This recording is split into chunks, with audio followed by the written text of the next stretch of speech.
Sir, Nehru का जो एक सबसे सशक्त विचार था समाजवाद और सेकुलरिज्म। मैं अभी समाजवाद पे आता हूं कि अगर हम देखें विपक्ष के रूप में भारतीय जनता पार्टी का पहले जनसंघ थी, दीपक उनका चिन्ह था, फिर बाद में वो आपने लिखा भी है कि जनसंघ के झंडे में भगवा कलर था पूरा। उसके बाद भारतीय जनता पार्टी बनी कांग्रेस के सबसे सशक्त विपक्ष के रूप में 80 में, तो उसमें गांधीवादी समाजवाद रख दिया गया। फिर एक बात है कि जब जनसंघ और मोरारजी की सरकार बनी तो 42वें संशोधन में सब सुधार किया गया, पर उस समाजवाद के को हटाया नहीं गया जो प्रस्तावना में है। और आज भी अगर हम आर्थिक नीतियों को देखें, जो सब्सिडाइज अर्थव्यवस्था बनाई गई है, अभी एएनआई ने एक प्रश्न पूछा अभी सरकार से, तो इस समाजवाद को आप किस रूप से देखते हैं सर, कि नेहरू के समाजवाद और वर्तमान में जो समाजवाद है उसमें कुछ डिफ्रेंसिएशन भी है या दोनों एक ही है? देखिए, वो तो उन्होंने स्वयं इसको कभी डिफाइन नहीं किया है। इसका मतलब ये है कि जो समाजवाद भारत में चल रहा था उसी को वो चला रहे हैं।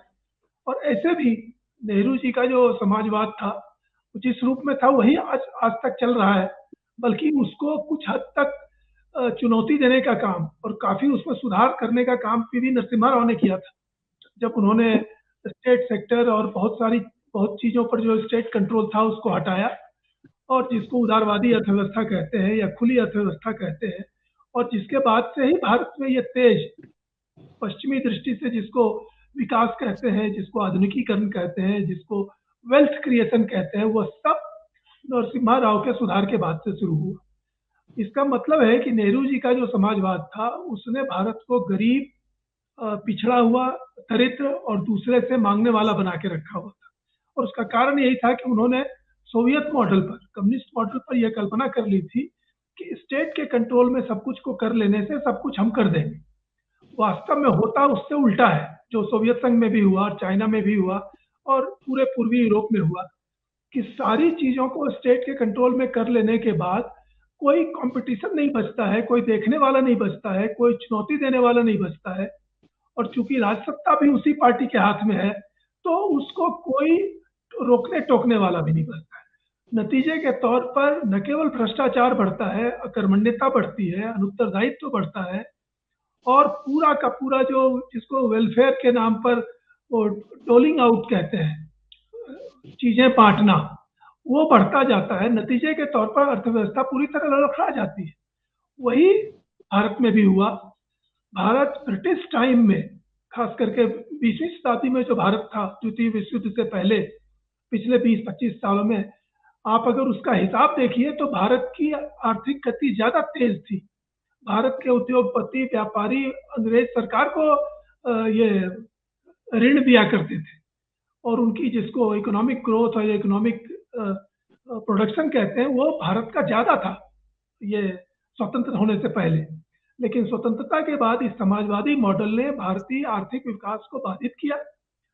स्टेट की तरफ से पैसे की और संसाधनों की बर्बादी हुई, और इतना कंट्रोल हुआ कि जो लोग उद्यम करके बहुत सारा चीज वेल्थ क्रिएट कर सकते थे, रोजगार क्रिएट कर सकते थे, वस्तु बना सकते थे, वो सब एक तरह से असहाय हो गए, या उनको नेताओं पर, मंत्रियों पर, राजकीय तंत्र पर इतना निर्भर रहना पड़ा कि वो काम नहीं हो पाता था। और इसी को 1991 में नरसिम्हा राव ने तोड़ा, और तब से आप देख सकते हैं कि जो so called economic growth, production और इतनी बड़ी इकोनॉमी वगैरह जो हुआ है वह सब पिछले 30 सालों का खेल है, और इसमें सबसे बड़ा योगदान नरसिम्हा राव का था। तो जो कथित रूप से समाजवाद जो नेहरू जी वाला था उसका जो भी अवशेष बचा है वो अभी भी वही है, कि आज भी बहुत सी चीजों पर न केवल राजकीय नियंत्रण है बल्कि दलीय नियंत्रण है, और ये भी उसी की देन है। इतना ज्यादा पार्टी कंट्रोल किसी और डेमोक्रेसी में नहीं है जितना भारत में है, और ये पार्टी कंट्रोल सोवियत यूनियन और चाइना से लिया गया था, माने कम्युनिस्ट प्रभाव है, मतलब समाजवादी प्रभाव है। अन्यथा पार्लियामेंट में सांसदों को किसी पार्टी कंट्रोल में और पार्टी गुलामी में रहने की कोई बात ही नहीं उठती है। हमारे संविधान में कहीं नहीं ऐसा लिखा है कि जो सांसद होंगे या विधानसभा में सदस्य होंगे वो पार्टी के निर्देश पर चलेंगे। पार्टी हमारी संवैधानिक व्यवस्था में कहीं है ही नहीं। पार्टी के बिना भी सरकार बन सकती है, पार्टी के बिना भी सांसद और विधायक जीत सकते हैं, तो पार्टी इसमें कहां से आ गई? लेकिन अगर पार्टी है तो वो संसद से बाहर है, विधानसभा से बाहर है। ये संसद के अंदर भी पार्टी के निर्देश पर सबको चलना पड़ेगा, ये कम्युनिस्ट परंपरा से ली गई चीज है और ये हमारे संविधान में भी कहीं नहीं लिखा हुआ है। तो आपके प्रश्न का संक्षेप में उत्तर यही है कि जो समाजवाद नेहरू जी ने स्थापित किया था उसी को हूबहू वाजपेयी जी ने अपनी पार्टी में स्वीकार किया है।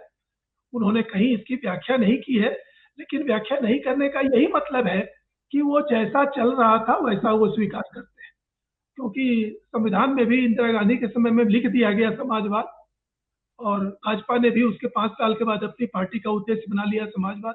तो जब आपने कोई डिफ्रेंसिएशन किया ही नहीं है तो इसका मतलब है कि आप उसी को स्वीकार करते हैं।